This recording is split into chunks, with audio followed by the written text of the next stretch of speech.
Hello नमस्कार दोस्तों। मैं हूं प्रमोद कन्नौजिया और हमारे यूट्यूब चैनल में आपका फिर से स्वागत है। आज का टॉपिक है हमारा जीएसटी। जीएसटी बहुतों को समझ नहीं आता, कैसे लें, कैसे दें, कैसे एग्जाम पॉइंट ऑफ व्यू से इससे निपटें। तो हम सब तरह से आज आपको बताएंगे। तो जीएसटी, सबसे पहले आपको समझा दिया जाए कि जीएसटी होती कितनी तरह की है। तो ये 4 तरह की होती है: CGST, SGST, UTGST, IGST।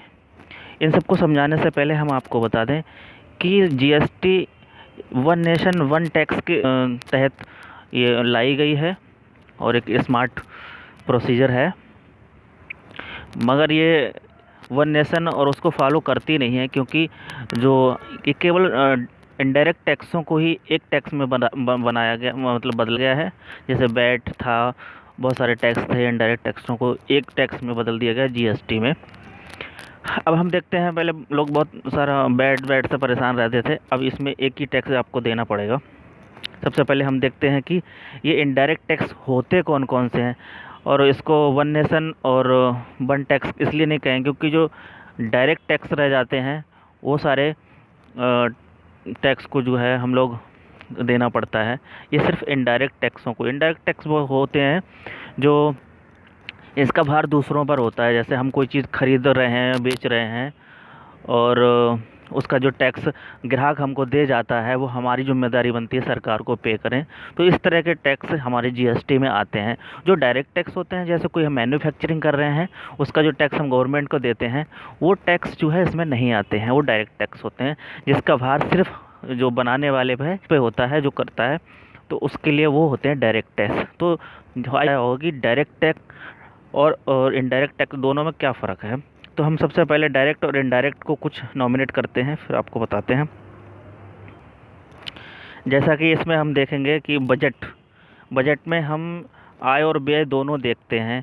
एक तो देखते हैं कि राजस्व प्राप्तियां क्या हैं, और एक देखते हैं राजस्व व्यय। तो जो राजस्व व्यय को तो हम छोड़ देते हैं, जो प्राप्तियां होती हैं वो टैक्स के द्वारा कौन सी होती हैं, डायरेक्ट और इनडायरेक्ट टैक्स होते हैं। जैसा कि आप देख रहे हैं, तो 2 तरह से होती हैं। एक कर राजस्व होता है और दूसरा गैर। तो गैर को छोड़ देते हैं, जो कर में आते हैं तो 2 तरह से होते हैं, जैसा कि डायरेक्ट और इनडायरेक्ट इसमें दिया हुआ है। तो डायरेक्ट में भी 11 तरह के टेस्ट केंद्र सरकार के हैं और 7 टाइप के जो हैं राज्य सरकार के हैं। तो इनडायरेक्ट टैक्स को हम जब देखेंगे, तो इनडायरेक्ट टैक्स जो होते हैं उसमें जीएसटी में तो अभी 17 टैक्स रखे गए हैं, मगर पहले जो थे वो केंद्र के 5 टैक्स थे, राज्य के 11 टैक्स थे। तो आई होप आपको समझ आया होगा डायरेक्ट और इनडायरेक्ट में क्या फ़र्क है। ये सिर्फ इनडायरेक्ट टैक्स को ही कवर करता है, ना कि डायरेक्ट टैक्स को। तो आगे बढ़ते हैं। वो इनडायरेक्ट टैक्स जो केंद्र सरकार के हैं, जैसे सीमा शुल्क है, कस्टम ड्यूटी जिसे बोलते हैं, केंद्रीय उत्पादन शुल्क है जो हमारा यूनियन एक्सक्लूडेटरी ड्यूटी होती है, और सेवा कर है, सर्विस टैक्स है, केंद्रीय व्यापार कर है, केंद्रीय बिक्री कर है। तो ये हमारे हो गए केंद्र सरकार के। ऐसे ही स्टेट के कुछ भी अप्रत्यक्ष कर होते हैं जो इनडायरेक्ट टैक्स होते हैं, जैसे व्यापार कर, बिक्री कर, स्टंप कर, पंजीकरण, राज्य उत्पादन शुल्क, डीजल पेट्रोल वाहनों पर कर, परिवहन कर, विदेश कर, चुंगी कर, जो विदेश कर, प्रवेश कर को सॉरी चुंगी कर बोलते हैं, विज्ञापन कर है, विद्युत कर है। तो बिजली का जो आज भी इनडायरेक्ट से अलग कर दिया गया है, पेट्रोल डीजल को भी आज भी अलग किया है। मदिरा जो हमारी वाइन वगैरह है उसको भी अलग किया गया है। शिक्षा कर है, और ये सट्टेबाजी, ये चीज़ें, इतने कर थे हमारे राज्य। तो हम फिर समझते हैं कि जीएसटी 4 टाइप की थी। वो 4 टाइप की जीएसटी हमें कैसे देनी है, चारों देनी है, कितनी देनी होती है। सभी डर जाएंगे कि 4 जीएसटी देनी पड़ेंगी तो बहुत ज़्यादा हो जाएगा। ऐसा कुछ नहीं है। कितनी देनी है, आउटपुट कितना है, हमने जब ख़रीदा था माल तब जीएसटी कितनी दी, और इनपुट जीएसटी कितनी है, और जब बेचेंगे तब, जब हम रिटर्न करेंगे, रिटर्न फाइल करेंगे, वो भी हम इसके तहत अभी बताएंगे कि हम जब रिटर्न फाइल करने जाते हैं तो क्या रिटर्न करते हैं। जो कस्टमर के द्वारा जो टैक्स टोटल दिया जाता है वो रिटर्न करते हैं, उसमें से जो हमने दे दिया है इनपुट में वो काट के करते हैं। ये सब आगे चल के बताते हैं। तो सबसे पहले देखते हैं CGST क्या है। सेंट्रल जीएसटी है। SGST का मतलब होता है कि ये स्टेट जीएसटी है। यूटी जीएसटी का मतलब होता है यूनियन स्टेट की, जो हमारे हैं यूनियन टेरिटरी, उनकी जीएसटी है। आईजीएसटी का मतलब होता है इंटीग्रेटेड जीएसटी। इंटीग्रेटेड का मतलब ही समझते हैं दो स्टेट को कैसे समझौता सेंट्रल करती है, और तो ये अब समझते हैं। जैसे सेम स्टेट है हमारा, यूपी में हम रहते हैं, तो यूपी में ही अगर कोई व्यापार करें, यूपी में ही वो चीज़ बेची जाए, तो सी जीएसटी और प्लस एस जीएसटी, मतलब सेंट्रल जीएसटी 9% और प्लस स्टेट जीएसटी 9%, टोटल 18% हमको देनी पड़ जाती है।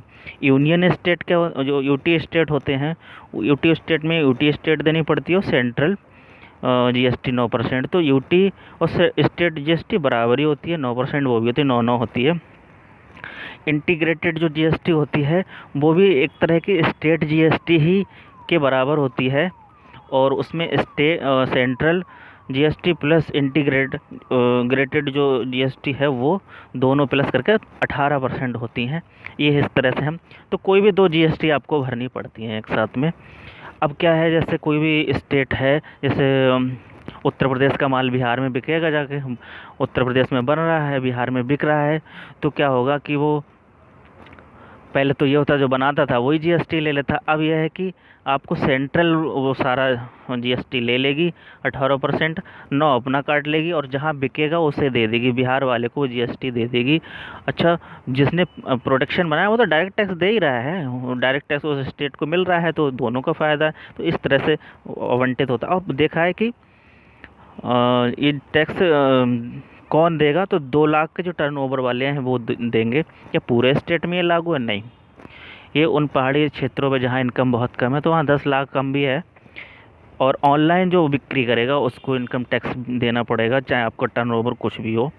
और आपका जो इंटर स्टेट होता है, एक स्टेट से दूसरे स्टेट में जब माल बिकेगा, जाके कहीं प्रोडक्शन होगा, कहीं सेल होगी, तो वहाँ भी जीएसटी आपको देना ही पड़ेगा। तो इस तरह से आपको अगले चरण पे ले चलते हैं। एक छोटा सी चीज़ है गार। गार एक जनरल एंटी अमेंडमेंट रूल है, एविडेंस जो रूल है, ये क्या है कि जनरल सामान्य रूल हैं जो विदेशी लोग होते हैं, विदेशी कंपनियां होती हैं, वो आकर यहाँ पर अपनी कंपनी खोलती हैं, सामान बेचती हैं, तो एक यहाँ के कुछ रूल होंगे, उनके हिसाब से बेचेंगी। तो सेकंड बात ये कि समिति कौन सी देश ने यहाँ पे इसका परामर्श दिया, तो पार्थ सारथी, ये रोम विशेषज्ञ थे। और लागू कब से हो गई, तो ये वित्तीय वर्ष 2018 टू 19 में इसको लागू कर दिया। तो और हमारा चौथा देश है जो गार को मानेगा, तो 70वां देश हमारा है। सर्वप्रथम ये गार कहाँ लागू हुआ था, तो 1915 में लागू हुआ था। छोटे से कुछ पॉइंट ये हैं। स्टार्ट जीएसटी, ये आपका स्टार्ट कहाँ हुआ था, तो जीएसटी सबसे पहले 1954 में फ्रांस में हुआ था। मॉडल हमारे जीएसटी का कहाँ से लिया गया है, तो कनाडा मॉडल पर आधारित है। किस समिति ने इसकी सिफारिश की थी, तो केलकर समिति थी। और जीएसटी में कितने प्रकार के टैक्स होते हैं, तो 17 प्रकार के टैक्स होते हैं, इनडायरेक्ट टैक्स होते हैं। अगर जीएसटी आप नहीं देंगे तो कितने साल का कारावास आपको हो सकता है, तो 5 ईयर हो सकता है। राष्ट्रपति ने इस पर कब मोहर लगाई थी, और पहली बार कहाँ, तो असम में 8 सितंबर 2016 को मोहर लगाई थी। और लागू कहाँ हुआ था, तो 1 जुलाई 2017 में ये लागू हुआ था। आईजीएसटी, ये जीएसटी के काउंसिल के किस आर्टिकल में है, तो 269A में है। और काउंसिल इसमें है जो हमारे समझौते करती है, जो विरोधाभास को दूर करती है, तो वो 279 में है, 9A में। अच्छा, विल और संशोधन में क्या फ़र्क है, तो देखा जाए, हम अब क्वेश्चन में अगर बारीकी से पकड़ेंगे, तो विल वो होता है जिसमें संसद में पेश किया जाता है, पास हुआ नहीं हुआ। अब जो संशोधन होने के बाद, राष्ट्रपति साहब की मोहर लगने के बाद वो संशोधन हो जाता है। तो संशोधन था वो 101 था, बिल था 122वां। तो जो बिल तो सीरीज में चलते रहते हैं, पास होते नहीं होते हैं, बिल की काउंटिंग बढ़ती जाती है। तो संविधान संशोधन देखा जाए, अमेंडमेंट हमारा है, तो 101 है, और बिल कौन था, तो 122वां। तो ये चीज़ ध्यान रखेंगे, दोनों चीज़ें दी गई हैं, आप कंफ्यूज नहीं होंगे कि 122वां था, 101वां था। तो बिल और संशोधन, इन दोनों चीज़ों को बारीकी से देखेंगे। हाँ, अभी हम परिचर्चा कर रहे थे, जैसे टैक्स भरते हैं, इनपुट और आउटपुट बिजनेस होता है जो, उसमें क्या करेंगे, जीएसटी हम देखते हैं कि जैसे हमने 100 रुपये का कोई सामान बेचा, 10 रुपये का जीएसटी, उस सॉरी जीएसटी हमने इनपुट करा, मतलब ख़रीदा, और 10 रुपये हमने जीएसटी दे दिया, तो जीएसटी हमारा 10% हो गया। प्रॉफिट हमारा जो है हमने जो बेच दिया 165 का, और 110 रुपये हमारा विद जीएसटी लागत हो गई थी, तो हमारा जो 15% हमने जीएसटी घटाया तो 40% प्रॉफिट हो गया। जैसे ही आउटपुट में क्या करेंगे, जब जीएसटी हम जो है हमने 150 में कोई सौदा बेची, 10 रुपये का जीएसटी था, 100 हो गया 60, और 5 रुपये जीएसटी और ऐड करेंगे क्योंकि बेच रहे हैं तो ग्राहक को देना पड़ता है। तो ग्राहक को 10% जो हमने दिया था इनपुट में, और 5% जो और उससे लेंगे बेचने का, तो 15% जीएसटी इसका हो गया टोटल।